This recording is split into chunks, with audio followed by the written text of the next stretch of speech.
রাত 11টা বাজে। ঢাকার কমলাপুর রেল স্টেশন ধীরে ধীরে নিস্তব্ধ হয়ে আসছে। শেষ ট্রেনের ঘণ্টা বাজল। শীতের কুয়াশায় ঢাকা প্ল্যাটফর্মে দাঁড়িয়ে এক যুবক নাম আরমান। গায়ে একটা পুরনো জ্যাকেট, হাতে একটা চিঠি।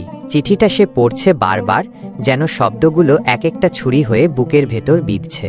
চিঠিটা লেখা রায়ার আরমানের কলেজের প্রেমিকা। 5 বছর আগে হঠাৎ করে নিখোঁজ হয়ে যায় সে, কারও খোঁজ রাখেনি। আজ হঠাৎ তার লেখা এই চিঠি আরমান শেষবারের মতো দেখা করতে চাই। রাত সকাল 11:15 ট্রেনে চলে যাব। প্ল্যাটফর্ম 4-এ থাকব। যদি আসো সব বলবো, না আসলে ভালো থেকো। আরমানের চোখে জল। সে জানে কিছু না জেনেই এত বছর সে রায়াকে ভুল বুঝে এসেছিল। ঘণ্টা বাজে আবার। ট্রেন আসছে। প্ল্যাটফর্ম 4-এ লোকজন কম। ধোঁয়ায় ধরা পড়া আলোয় সে দেখতে পেল একটা লাল শাল গায়ে মেয়েটা দাঁড়িয়ে আছে। রাইয়া।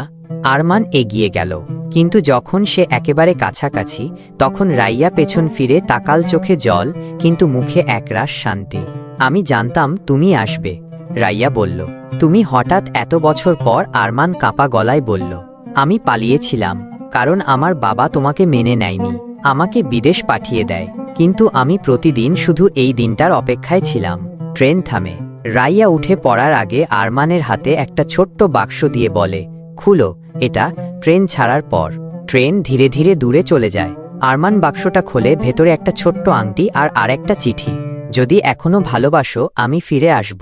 পরে শুক্রবার ঠিক এই সময়, ঠিক এই ট্রেন থাকবে। আরমান দাঁড়িয়ে থাকে প্ল্যাটফর্মে, বুক জুড়ে এক অজানা উত্তেজনা।